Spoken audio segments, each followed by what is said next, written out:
इस खिलाड़ी का रिकॉर्ड धोनी और गिलक्रिस्ट भी नहीं तोड़ पाए। वह खिलाड़ी जिसने टेस्ट क्रिकेट की एक पारी में 6 खिलाड़ियों को किया स्टंप और बनाया रिकॉर्ड।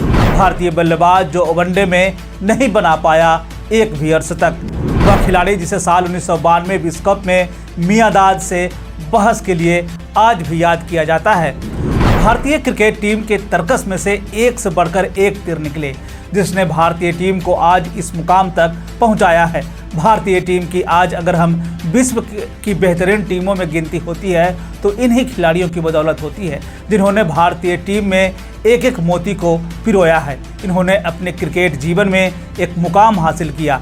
आज हम आपको भारतीय टीम के तर्कस से निकले एक ऐसे खिलाड़ी के बारे में बताने वाले हैं जिन्हें बेहतरीन विकेट कीपरों में नाम लिया जाता है, जिन्हें भारत और पाकिस्तान के साथ होने वाले मैच में एक नए तरीके से प्रस्तुत किया। क्रिकेट के मैदान पर होने वाली घटनाओं के लिए यह खिलाड़ी आज भी याद किया जाता है। अब तक आप भी समझ ही गए होंगे, हम बात कर रहे हैं भारतीय टीम के एक समय के बेहतरीन विकेट कीपर रहे किरण मोरे के बारे में। किरण मोरे का जन्म 4 सितंबर 1962 को गुजरात के बड़ोदरा में हुआ था। किरण मोरे को बचपन से क्रिकेट खेलने का शौक था। वे जब स्कूल और कॉलेज में थे तब से ही बेहतरीन क्रिकेट खेल रहे थे। किरण मोरे 1970 के दशक के अंत में भारत की अंडर 19 टीम के लिए खेले। इस दौरान उन्होंने टाइम शील्ड में टाटा स्पोर्ट्स क्लब के लिए और फिर 1982 में नॉर्थ लंकाशायर लीग में बैरो के लिए उन्होंने खेला था। इसके साथ साथ साल 1982-83 में बिना कोई टेस्ट खेले उन्हें सैयद किरमानी की जगह पर वेस्टइंडीज़ दौरे पर ले जाया गया। इस समय किरमानी घायल हो गए थे, लेकिन मोरे को एक भी मैच में खेलने का मौका नहीं मिला। 1983-84 के दौरान बड़ोदरा की तरफ से उन्होंने 2 शानदार पारियां खेली। एक तो महाराष्ट्र के खिलाफ जिसमें उन्होंने 153 रन की नाबाद पारी खेली और दूसरी उत्तर प्रदेश के खिलाफ जिसमें उन्होंने 181 रन की कमाल की पारी खेली। इस दौरान किरण और वासुदेव पटेल के बीच में आखिरी विकेट के रूप में 145 रन की पारी खेली गई थी, जो कि एक दशक तक इन दोनों का रिकॉर्ड कायम रहा। किरण मोरे की इन दोनों पारियों के बदौलत बड़ोदरा की टीम सेमीफाइनल में पहुंची थी। इसके बाद साल 1985 में ऑस्ट्रेलिया में आयोजित विश्व सुपर सीरीज में ऑस्ट्रेलिया गई भारतीय टीम में इन्हें शामिल किया गया। इसी सीरीज के दौरान सैयद किरमानी की आंख में चोट लगने के कारण उनका क्रिकेट कैरियर समाप्त हो गया और मोरे भारतीय टीम में जगह पाने में सफल हो गए। इसके बाद ही साल 1993 तक वे भारतीय टीम का अभिन्न अंग रहे। 1986 में इंग्लैंड के खिलाफ मोरे की पहली टेस्ट श्रृंखला सबसे सफल रही थी। उन्होंने 3 टेस्ट मैचों में 16 कैच अपने नाम दर्ज किए। इंग्लैंड के खिलाफ यह भारतीय रिकॉर्ड भी है और इस दौरान बल्लेबाजी करते हुए भी वे औसतन यानी कि रन बनाने के मामले में औसतन दूसरा स्थान पर रहे। मोरे के बारे में यह कहा जाता है कि वे एक ऐसे बल्लेबाज थे जब टीम को रन की जरूरत होती तो वो विकेट पर खड़ा होकर रन बनाते थे। ऐसे में टीम के लिए उन्हें कई उपयोगी पारियां भी खेली। 1988-89 में वेस्टइंडीज के खिलाफ बारबाडोस में 50 रन की पारी खेली थी। इस दौरान भारत की टीम 63 रन पर पहले 6 विकेट यानी कि शुरुआती 6 विकेट गंवा चुकी थी और पाकिस्तान के खिलाफ कराची में 58 रन की नाबाद पारी, उसमें भारत फॉलो ऑन बचाने के लिए संघर्ष कर रहा था। इस दौरान मोरे ने कराची में खेली गई पारी उनके जीवन की सबसे बेहतरीन पारियों में से एक मानी जाती है। इसी साल वेस्टइंडीज की टीम भारत के दौरे पर आई, जिसमें उन्होंने 6 बल्लेबाजों को स्टंप किया, जिसमें 5 विकेट दूसरी पारी में लिया था। साल 1989-90 में भारत की टीम न्यूजीलैंड के दौरे पर जा रही थी, जिसमें किरण मोरे को उप कप्तान बनाया गया, लेकिन इंग्लैंड दौरे के लिए उनकी जगह रवि शास्त्री को उप कप्तान बना दिया गया। इसी टेस्ट सीरीज के दौरान लॉर्ड्स टेस्ट में मोरे ने इंग्लैंड के ग्राहम गूच का कैच छोड़ दिया था। इसके बाद गूच ने 13 शतक जड़ दिया। उन्होंने 333 रन बनाए। इस कारण मोरे को बहुत आलोचना हुई थी। मोरे ने जब गूज का कैच छोड़ा उस समय वो महज 36 रन पर खेल रहे थे। इसके बाद 13 शतक, उनके बाद अगली पारी में फिर से गूज ने 123 रन की पारी खेली और भारत यह मैच 247 रन से हार गया। साल 1992 के विश्व कप में भारत और पाकिस्तान की टीम आमने सामने थी। यह मुकाबला सिडनी क्रिकेट मैदान में हो रहा था। भारत और पाकिस्तान का मुकाबला हो और इसमें गर्मा गर्मी न देखने को मिले तो ऐसा हो ही नहीं सकता, जैसे कोई मुकाबला हुआ ही नहीं था। इस मुकाबले में भी ऐसा ही कुछ देखने को मिला। दोनों तरफ से खिलाड़ियों के बीच में मैदान में ही कई करतब देखने को मिले।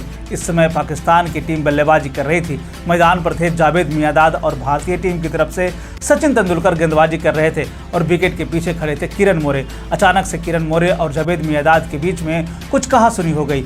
मियांदाद मोरे को कुछ कहने लगे। उसके बाद मोरे ने कहा कि मैंने कुछ नहीं कहा। हालांकि इसी ओवर में किरण मोरे बार बार अपील कर रहे थे, जिसमें मियांदाद को गुस्सा आ गया। एक गेंद पर मियांदाद 2 रन के लिए दौड़े। किरण मोरे ने उनके खिलाफ रन आउट की अपील की। इस पर जावेद मियांदाद चिढ़ गए और वो पिच पर ही मेढक की तरह कूदने लगे। दरअसल किरण मोरे ने भी अपील उसी तरह से किया था।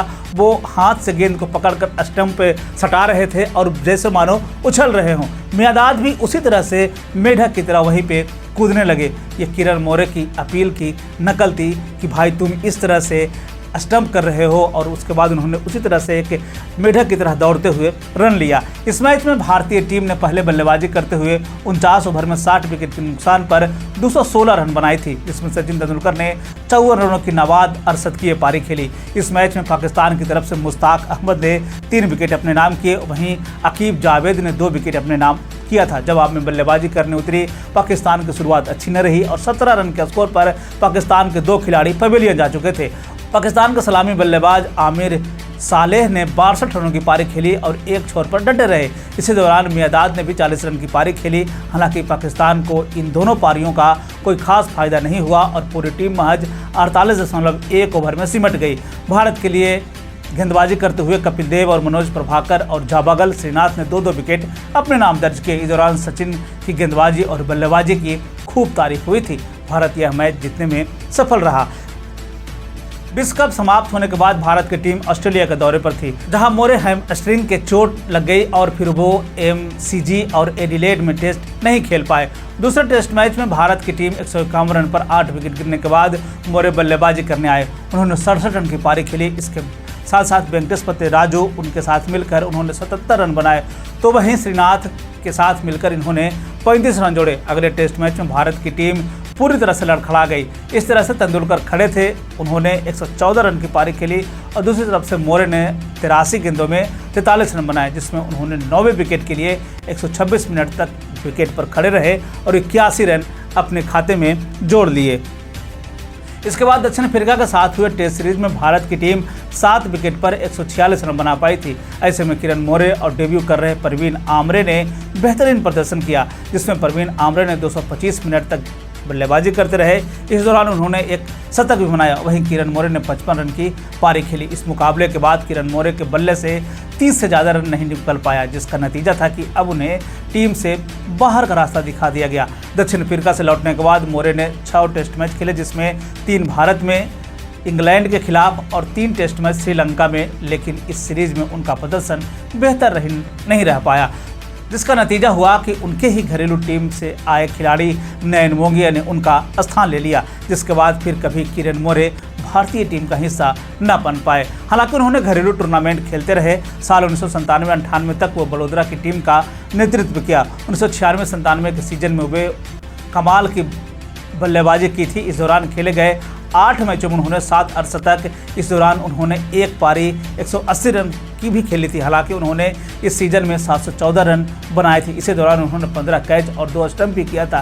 हालांकि उनके बल्ले से रन धीरे धीरे कम निकलने लगा था, जिसके कारण उन्होंने हैदराबाद के खिलाफ अपने आखिरी प्रथम श्रेणी मुकाबले में 3 कैच पकड़े, 1 स्टंपिंग की और वे 0 पर आउट हो गए। अंतर्राष्ट्रीय क्रिकेट से संन्यास लेने के बाद किरण मोरे ने क्रिकेट प्रशासन की ओर रुख किया और साल 2002 से 2006 के बीच में भारत के मुख्य चयनकर्ता रहे। इस दौरान सौरव गांगुली की कप्तानी का जिम्मा जो है उन्हें दिया गया था, जिसमें भारत की टीम ने सफलता की नई ऊंचाइयों को प्राप्त किया। हालांकि ग्रेग चैपल को इसी दौरे में भारत टीम का कोच बनाया गया, जिसके बाद से दोनों के बीच में विवाद हो गया। इसके बाद अगले साल वह कार्यकारी निदेशक के रूप में IPL में भी शामिल हुए।